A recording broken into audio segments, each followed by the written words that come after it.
ওই যে পিনাকি ভট্টাচার্য এক ভদ্রলোক, তিনি যা নাটক শুরু করেছেন, আমার মনে হয় তিনি প্রতি ঘন্টায় ঘন্টা না, প্রতি মিনিটে মিনিটে বিভিন্ন রকম পোস্ট দিচ্ছেন, এবং সমস্ত পোস্ট বিএনপির বিরুদ্ধে বিষোদগার, তারেক রহমানের বিরুদ্ধে বিষোদগার, এবং জামাতকে ভোট দিতে হবে, জামাতকে ভোট দেওয়ার জন্য তার প্ররোচনা।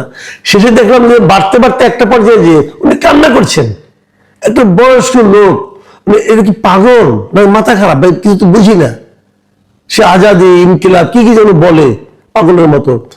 আসসালামু আলাইকুম প্রিয় দর্শক, আজ সেই বহুল প্রত্যাশিত 12 ফেব্রুয়ারি, ত্রয়োদশ জাতীয় সংসদ নির্বাচনের দিন। নির্বাচন কেন্দ্রিক, নির্বাচনকে নিয়ে বিভিন্ন জনের নানা ধরনের বর্ণনা, নানা ধরনের কন্টেন্ট, নানা ধরনের, কেউ কেউ ভিডিও দিয়েছে, কেউ কেউ স্থির ছবি দিয়েছে। সেগুলো দেখে না আমি একটু আসলে বিভ্রান্ত, কিছুটা বিপর্যস্ত বলতে পারেন। আমি একটু হতাশ হয়েছি।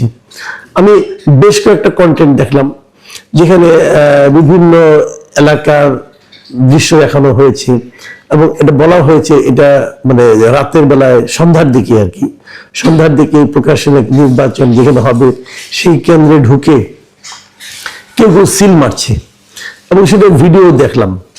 এবং এমনও দেখলাম যে তাকে চ্যালেঞ্জ করা হয়েছে, আপনি এখানে আসছেন কেন, আপনি সিল মারছেন কেন, উনি জবাব দিতে পারছেন না, এমনও দেখলাম।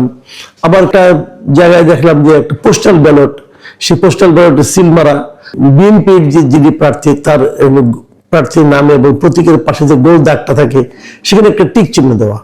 তো পোস্টাল ব্যালটে তো সিল মারার কোনো সুযোগ নেই, টিক চিহ্নই যথেষ্ট। তো সেটা কি হলো সেটা বড় কথা না, বড় কথা হলো এই ব্যালটটা বাইরে আসলো কেন, এই ব্যালটটা এখনই কি করে বাইরে আসলে, এই ব্যালট এখন বাইরে আসার কথা না। আবার এর বাইরে আরেকটা ছবি দেখলাম যেখানে নাকি ভোট শেষ, ভোট তো শুরুই হয়নি তাই না, তার আগে দেখলাম যে মানে একটা ব্যালট পেপার, যে ভোটের যে রেজাল্ট শিট হয় সেখানে জামায়াতের যিনি মানে পোলিং এজেন্ট হবেন তার সিগনেচার সহ একটা কাগজ বাইরে চলে এসেছে। তো এসব দেখে না আসলে আমি একটু মনই খারাপ করলাম যে আসলে তাহলে ভোটের নামে হচ্ছেটা কি। আমরা এর আগে নিশিরাতের ভোটের কথা শুনেছিলাম, এখন কি তাহলে সন্ধ্যা রাতের ভোট হচ্ছে, নাকি এগুলি সবই বাড়ানো? বাড়ানো কিন্তু হতে পারে, বাড়ানো হতে পারে কিভাবে? আমি অনেক কিছু দেখেছি, যে আমার নিজের জীবনে একটা ঘটনা বলি। গত 3-4 দিন ধরে আমার কাছে আমাকে কাছে আমারই একটা ফটো কার্ড পাঠাচ্ছেন। সেই ফটো কার্ডটা আপনারা দেখেন, সেই ফটো কার্ড আমার ছবি দিয়ে লেখা হয়েছে যে বিএনপিকে ক্ষমতায় আনার জন্য নির্বাচন কমিশন ও প্রশাসন যা যা করার দরকার সব করছে। এটা আমি দেখলাম, এটা এসেছে। আমি আমি আমি যে ফটো কার্ডটা আপনাদের আমার কাছে পাঠিয়েছি, এখানে আমার দেশের সিম্বল দেওয়া আছে এবং আমার দেশ পত্রিকার একটা কার্ড দেওয়া আছে। আবার নিচে আবার দেখলাম তারা শিরোনাম টাইম নামে একটা প্রতিষ্ঠানের নাম দিয়ে তারা এটা করেছে, আমার ছবিটাও দিয়েছে এখানে, এআই দিয়ে বানিয়ে সেটা হয়েছে। কিন্তু কোশ্চেন হলো, এই কথাটা আমি কোথায় বললাম? আমি নিজে যা কিছু বলি ভাই, আমি মানে সাধারণত আমার নিজের মানে মন থেকে বলি, নিজের চিন্তা থেকে বলি।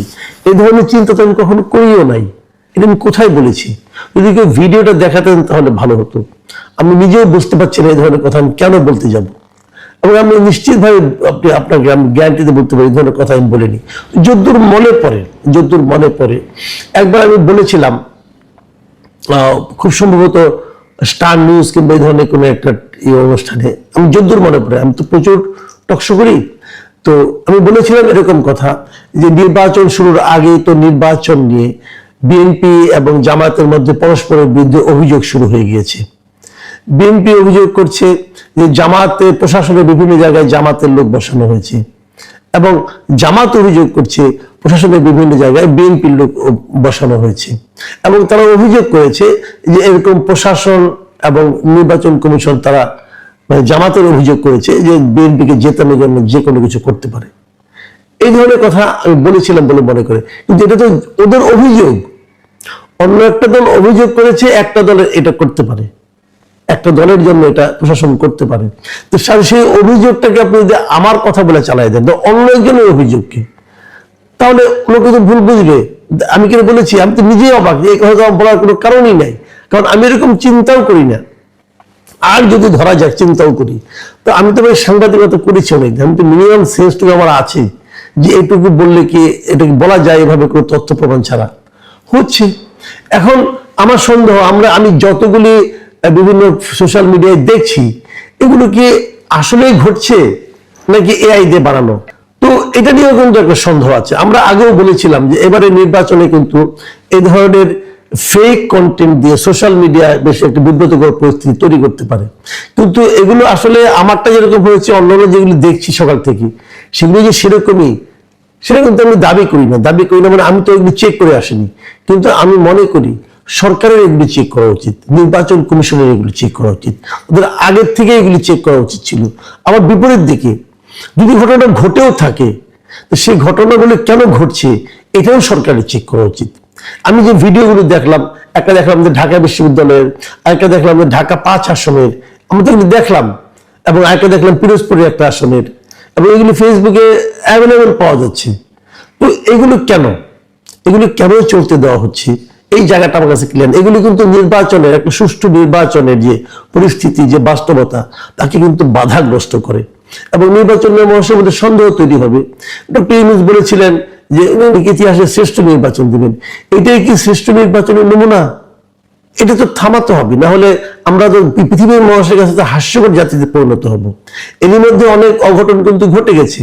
নির্বাচনের প্রচারণা বলা হচ্ছে যে 48 ঘন্টা আগে থেকে বন্ধ হবে, কিন্তু আমরা গত রাতেও দেখলাম এই যে পিনাকি ভট্টাচার্য নামে এক ভদ্রলোক, তিনি যা নাটক শুরু করেছেন, আমার মনে হয় তিনি প্রতি ঘন্টায় ঘন্টা না, প্রতি মিনিটে মিনিটে বিভিন্ন রকম পোস্ট দিচ্ছেন, এবং সমস্ত পোস্ট বিএনপির বিরুদ্ধে বিষোদগার, তারেক রহমানের বিরুদ্ধে বিষোদগার, এবং জামাতকে ভোট দিতে হবে, জামাতকে ভোট দেওয়ার জন্য তার প্ররোচনা। শেষে দেখলাম যে বাড়তে বাড়তে একটা পর্যায়ে যে উনি কান্না করছেন। একটা বয়স্ক লোক, এটা কি পাগল না মাথা খারাপ, কিছু তো বুঝি না।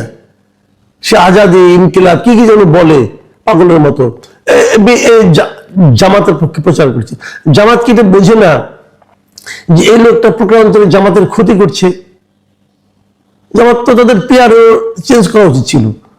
তো এগুলো চলছে এই দেশে, এবং আমরা এগুলো দেখছি, এবং এর ফল কি হবে? আলটিমেটলি নির্বাচনে একটা হয়ে যাবে, এবং সেই নির্বাচনে যেই জিতুক, ধরা যাক কথার কথা যে জামাতের বিজয়ের জন্য পিনাকি ভট্টাচার্য এরকম জান প্রাণ দিয়ে লড়ছে, যদি জামাত জিতে যায়, তাহলে এই সমস্ত যে আপনার এই যে অনিয়মগুলো, এগুলো ভার কি জামাতকে বহন করতে হবে না? আমি তো জামাত থেকে সেন্সিবল পার্টি মনে করেছিলাম। আর বিএনপিও কিন্তু অনেকের বিরুদ্ধে নানা ধরনের অভিযোগ দেখা শুরু করলাম। গাজীপুরে 2 আসনে দেখলাম কি হচ্ছে, সবাইকে বলছে আপনারা সবাই চলে আসেন। এই নির্বাচন নিয়ে আমি খুবই আশাবাদী ছিলাম যে অন্ততপক্ষে নির্বাচনটা ভালো হবে। কি হবে জানি না, আমি হয়তো বেরোচ্ছি, হয়তো আমি দুপুরের দিকে ফিরে হয়তো আরেকটা কন্টেন্ট করব। প্রিয় দর্শক, আপনারা ভালো থাকবেন, সতর্ক থাকবেন, ভোটটা ঠিক মতো দেবেন, এবং ভোটে কোনো অনিয়ম দেখলে আপনারাও এরকম আপনার মোবাইল দিয়ে ধারণ করে ফেলুন এবং ফেসবুকে আপ করে দিন। প্রকৃত সত্যটা থেকে কিন্তু যারা প্রশাসনে আছেন, নির্বাচন কমিশনে আছেন, তাদের পক্ষেও সহজ হবে যে প্রকৃত তথ্যটি উদ্ঘাটন করা এবং সে অনুযায়ী ব্যবস্থা নেওয়া।